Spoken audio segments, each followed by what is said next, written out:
네, 안녕하세요. 우리 그 바울에 관한 메시지들을 살펴보는 두 번째 시간입니다. 오늘은 그 바울이 전한 메시지에 대한 큰 그림을 한번 좀 그려보려고 해요. 바울은 많은 이야기들을 했죠. 사실 많은 서신서들도 쓰고 했으니까요. 대표적으로 바울이 전한 메시지 어떤 걸 기억하시나요? 뭐 예를 들면 이신칭의 이제 뭐 이런 것들이 있을 수 있을 것입니다. 믿음으로 오직 믿음으로 구원을 받는다. 이제 이거예요. 그런데 바울이 전한 메시지가 단지 그것뿐일까요? 뭐 각자 교회에 나타났던 많은 문제들에 대해서 바울이 권면한 부분들도 있습니다. 그래서 뭐 남자가 여자가 어떻게 하고 뭐 성적으로 어떻게 하고 목회자가 어떻게 해야 되며 뭐 각종 이야기들을 하는데, 근데 이렇게 파편화된 퍼즐들을 이제는 좀 하나로 맞춰야 될 필요가 있을 것 같아요. 그래서 커다란 그림을 하나 그려놓고 이제 개별의 메시지들을, 그래서 커다란 그림을 보면 이래서 바울이 이런 행동을 했고 이런 말씀을 했구나, 이제 이걸 알 수 있을 겁니다. 그래서 그 말씀을 알 수 있는 그런 그 핵심 메시지들, 큰 메시지들을 좀 하나 보려고 해요. 기본적으로 바울이 전한 메시지가 무엇이냐 할 때 우리는 그것은 바로 예수님이 전하셨던 메시지다 라고 마땅히 생각을 해야 됩니다. 그렇다면 이제 예수님이 전한 메시지가 뭐냐, 이제 그걸 보면 되는 거죠. 그런데 예수님이 전한 메시지를 저는 하나님 나라의 복음, 이것이 바로 예수님이 전하신 메시지였다라고 저는 이렇게 말씀드리고 싶습니다. 이것은 뭐 저만의 주장이 아니고요. 우리 그 신학교에서 많이 강의하시는 교수님 그리고 목사님들의 강의를 제가 지금 이렇게 요약을 했어요. 예수님께서요, 마가복음 1장 15절, 복음서 중에 가장 먼저 기록되었다고 전해지는 마가복음에서 예수님의 그 첫 메시지가 선언이 되는데요. 그게 바로 1장 15절입니다. 이르시되 때가 찼고 하나님의 나라가 가까이 왔으니 회개하고 복음을 믿으라 하시더라. 아멘. 이렇게 이 말씀을 하시거든요. 이 말씀은 헤드라인과 같습니다. 그래서 이 말씀을 딱 선언하시고 이후에 비로소 치유도 하시고 가르치기도 하시고 귀신도 내쫓으시고 하세요. 자, 그런데 한번 좀 보시죠. 여기서 이 때라는 것은 뭘까요? 도대체 무슨 때를 이야기하는 것입니까? 그 예수님이 이루신 때라는 건요, 그 예수님이 구약 성경에 예언되어 있던 그런 그 모든 때, 바로 그 때를 지금 말씀을 하고 계신 거예요. 대표적으로 우리가 이사야에 있는 11장 말씀을 좀 볼 수 있는데요. 11장 말씀 6절부터 8절까지 보면 우리가 찬양으로도 잘 아시죠? 그 사막에 샘이 넘쳐 흐르리라, 주님이 다스리는 그 나라가 되면은 사막이 곧동산되리. 그 다음 가사 보죠. 사자들이 어린이와 뛰놀고 어린이도 멀지 않는 뭐 이런가요? 네, 바로 그 때입니다. 그러니까 다시 말하는 그 어떤 에덴의 때이죠. 에덴 동산이고 완전한 때가 이루어질 때가 있을 것이다라는 그러한 그 예언들이 그 구약 성경에 있었어요. 그래서 이리와 어린 양이 함께, 표범과 어린 염소가 함께, 사자와 송아지가 함께, 암소와 곰이 함께. 그리고 8절 보십시오. 젖 먹는 아이가 독사의 구멍에서 장난하며 젖된 아이가 독사의 굴에 손을 넣어도 물지 않는 거예요. 완전한 평화의 때, 완전히 회복된 때, 이제 이걸 이야기를 하는 겁니다. 자, 그리고 예수님이요, 그 누가복음 4장에서 그 나사렛 회당에서 하셨던 예수님의 사명 선언문과 같은 말씀, 특별히 이 말씀은 이사야서 61장에 있는 말씀을 읽으신 거예요. 근데 여기서 한번 보십시오. 그 예수님이 어떤 사명을 위해 예수님이 이루고자 하신 그 때가 어떤 때냐? 주의 성령이 내게 임하셨으니 이는 가난한 자에게, 포로된 자에게, 눈먼 자에게, 눌린 자에게 이 모두를 자유롭게 하는 주의 은혜의 해에 바로 그 때이다. 이것을 지금 예수님이 말씀을 하신 것입니다. 이것이 예수님이 전하신 복음이에요. 근데 이 때가 지금 이루어졌다라고 이야기를 하고 있는 거예요. 이때가 찼다. 이때가 시작되었다라고 지금 이야기를 하고 계신 겁니다. 그리고 이것을 무엇이라고 말할 수 있냐면 다시 마가복음 1장 15절에 바로 이것이 하나님의 나라예요. 하나님의 나라. 사실 하나님의 나라라는 그런 용어를 뭐 처음 들어보신 것은 아니시겠죠. 그런데 이 하나님의 나라라는 개념이 우리나라에서는 많은 신학자들이 지적을 할 때 어떻게 지적하냐면 그냥 죽어서 가는 곳 어떤 그냥 천당 이렇게 많이 이해가 되고 있다는 것, 이것이 안타까운 부분이라고 우리 학자들이 많이 지적을 합니다. 하나님 나라는 과연 천당일까요? 그러니까 천국일까요? 하늘나라만을 말하는 것일까요? 자, 한번 다시 생각해 보시죠. 예수님이 말씀하시는 그때, 뭐 이리와 어린 양, 사자와 어린 염소, 송아지, 사자, 어린이가 독사굴에 손 넣어도 물지 않는 이 모든 것, 왜 그런가요? 바로 모든 것이 하나님이 지으신 그대로의 그 자리에 있을 때 이것이 가능합니다. 그리고 가난한 자가 없고 포로된 자가 없고 눈먼 자가 없고 눌린 자가 없고 이 모든 것이 어떻게 가능한가요? 하나님이 역사하시면 가능한 겁니다. 바로 모든 것이 해방되는 은혜의 때, 바로 하나님이 약속하신 그때, 하나님이 충만히 임재하시는 그때, 바로 그때, 그게 이제 하나님 나라예요. 그러니까 이 하나님의 나라는 어떤 죽어서 가는 장소의 개념이 아닙니다. 하나님이 충만히 일하시고 하나님이 모든 것을 다스리시는, 하나님의 다스리심이 모든 곳에 미치는 바로 그때, 바로 그때를 말하는 거예요. 우리는 보통 천국을 뭐 이렇게 간다라고 표현을 이렇게 하잖아요. 그런데 우리가 주기도문을 외울 때도 나라이 임하시오며 나라가 임하옵소서 이렇게 고백하잖아요. 하나님의 나라는 우리가 가는 것이 아니고요. 임한 거예요. 하나님의 나라는 임한 것입니다. 그런데 그게 언제 시작되었냐? 바로 예수님이 오심으로, 즉 예수님의 초림, 첫 오심. 그때가 찼고 하나님의 나라가 가까이 왔다.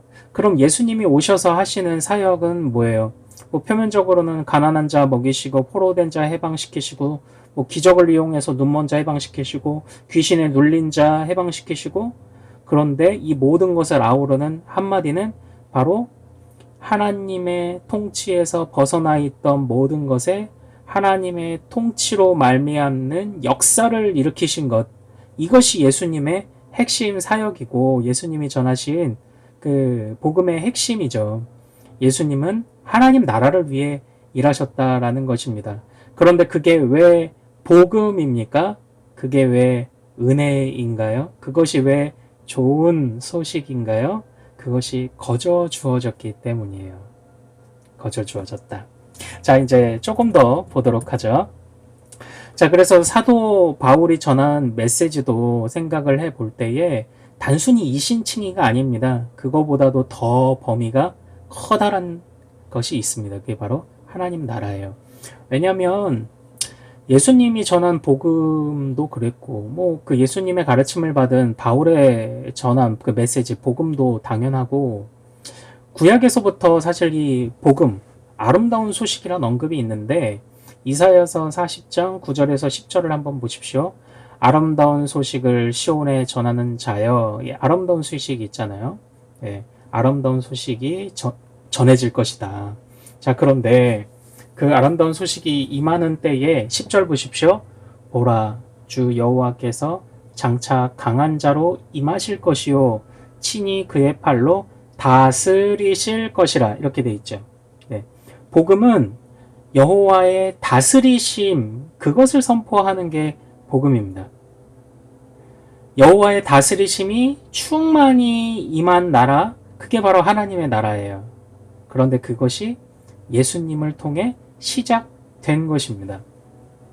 자, 그래서요, 사도 바울은요, 로마서 1장에서 우리 이 말씀 같이 한번 읽어보죠. 시작.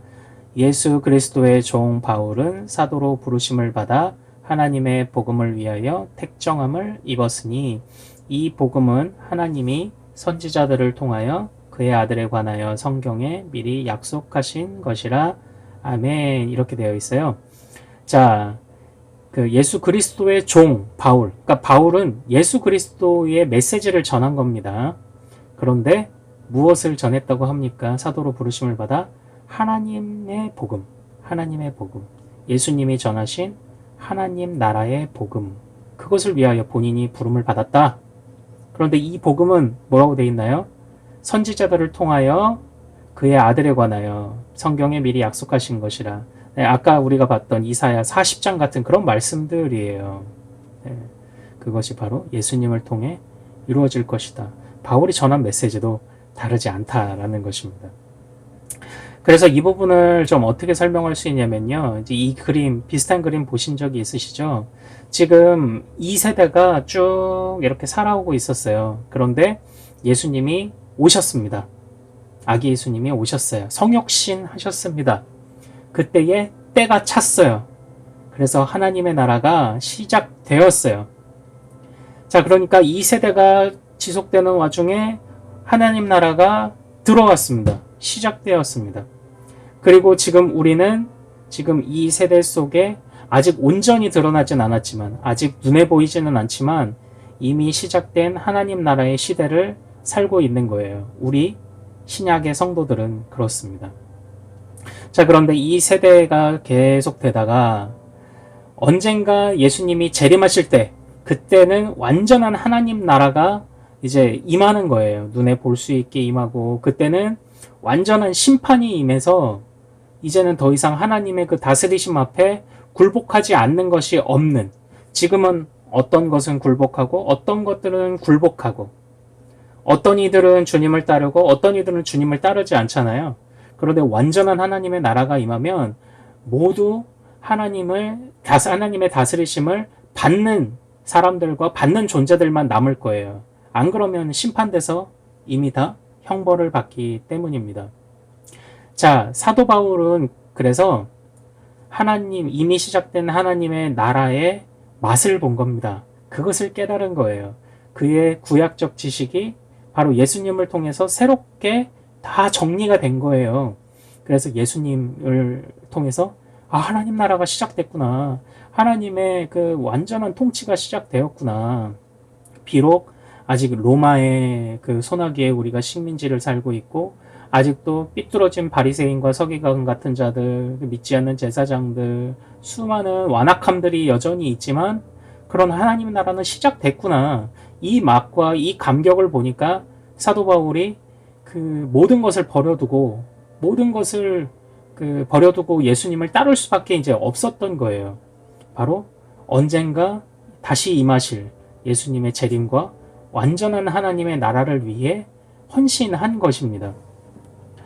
그렇다고 한다면 우리는 이렇게 생각해 볼 수 있죠. 이것은 최근에 로마서에 나타난 하나님의 나라라는 그런 책을 쓰신 안용성 목사님, 안용성 박사님의 강의에서 제가 이 PPT를 그대로 가져왔는데요. 내용을, 믿음이란 무엇이냐? 믿음은 그냥 단지 나 하나님 믿어요 라고 말하는 그게 믿음이 아니에요. 부족해요. 하나님의 주되심을, 나의 주인 되심을 받아들이는 겁니다.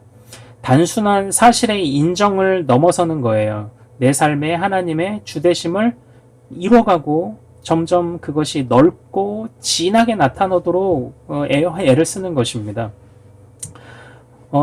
초반에 우리가 바울이 전한 메시지, 바울이 전한 복음이 단순히 이순칭이 속죄, 죄 용서 이거 아니냐, 그렇게 하는 견해들도, 좁은 견해들이 사실 대부분 갖고 있는 생각이라고 했는데, 복음을 단순히 이렇게 속죄, 어떤 이렇게 그냥 죄 용서라고만 본다면, 그 믿음이라는 것은 그냥 예수님이 나를 대신해서 십자가에 죽으셨대, 그냥 그 사실을 그냥 믿는 것, 그 이상으로 어떻게 표현하기가 참 쉽지가 않아요. 그러나 복음을, 우리가 믿어야 되는 복음을 하나님의 나라, 하나님의 완전한 통치, 완전한 다스리심을 믿는 것이라고 본다면, 복음이 하나님의 완전한 통치와 다스리심이 임하는 것이라고 본다면, 믿음은 그 다스리심에 복종하는 것입니다. 그러므로 믿음은 굉장히 액티브해요. 행동이 따라야 돼요. 그러므로 뭐 믿음이 있고 뭐 삶이 있고 별개 문제가 아니라 믿음 그 자체가 삶입니다. 그러므로 믿음과 삶, 교회와 세상은 별개가 아니에요. 우리가 활약하는 모든 영역에서 우리는 하나님의 주대심을 이루어 가야 돼요. 그게 믿음이에요. 그냥 단순히 교회에 와서 죄 용서해 주십시오, 회개기도 했다고 해서 구원의 확신 가졌다고 해서 그게 믿음의 전부가 아니에요. 나의 삶 모든 것에 하나님의 주대심이 이루어지지 않는다면 우리는 그 믿음에 굉장히 반쪽짜리 초보적인 그런 믿음을 갖는 거죠. 그냥 기도해서 열매를 얻고 기도해서 병 낫고 기도해서 물질 얻고 그냥 이런 정도 믿음에 그치는 겁니다. 그런데 하나님의 주대심이 개인의 영역이 아니라 사회 전부의 영역에도, 내 영혼만이 아니라 내 육체에도, 그러니까 뭐 내 영혼이 죽어서 천국 간다 이것만이 아니라 현재에 살아가는 우리의 몸과 마음 모든 것에도, 또 교회만이 아니라 세상에도, 인간만이 아니라 모든 자연에도 모든 영역에 예수님의 다스리심이 미치는 것, 그것이 하나님의 나라다. 이것을 인정하며 나아가는 것, 그리고 이것을 위해 싸우는 것, 사도 바울처럼 헌신하는 것, 그것이 믿음이다라는 것이죠. 그러니까 우리의 믿음을 좀 생각해 봐야 되죠. 우리는 이 하나님 나라, 하나님의 다스리심의 그 맛을 진정 본 사람인가, 그것을 따라가는 사람인가, 이것을 보는 것이 중요합니다. 자, 그러므로 이제 마지막으로요, 구원이란 무엇인가를 좀 정의해 보죠. 옛날대로 하면 십자가, 속죄, 복음이라는 좁은 의미에서는 죽은 후에 우리가 이 땅에서 천국으로 가는 것, 이제 그게 그냥 그게 뭐 천국 가는 거, 이제 그게 구원이었죠. 그러나 지금 우리가 예수님이 전해주신 하나님의 나라, 예수로부터 시작된, 때가 찼고 시작된 하나님의 나라, 그리고 예수님이 다시 오실 때 완전하게 이루어지고 눈에 보이게 될 그 나라, 하나님 나라 관점에서 보는 복음은요, 하나님의 주대심을 이루어가는 거예요. 그게 구원입니다. 내 삶의 모든 영역에 하나님의 주대심이 나타나는 것, 그게 우리의 진짜 구원입니다. 바울이 이것을 위해 싸웠어요. 예수님이 왜 병 고치셨는지 알아요? 그 사람에게 하나님의 주대심이 나타나지 않아서 병 고치셨어요. 사도 바울도 병 고쳤죠. 예수님이 귀신을 내쫓으신 이유, 하나님의 주대심. 사도 바울이 행했던 모든 것들, 예수님의 고난받으심, 사도 바울의 고난도, 모든 것도 다 하나님의 주대심을 나타내기 위해서 한 것입니다. 이것을 꼭 기억해 주시기 바랍니다. 사도 바울은 하나님의 나라, 곧 하나님의 주대심을 위해 싸웠습니다. 자, 감사합니다.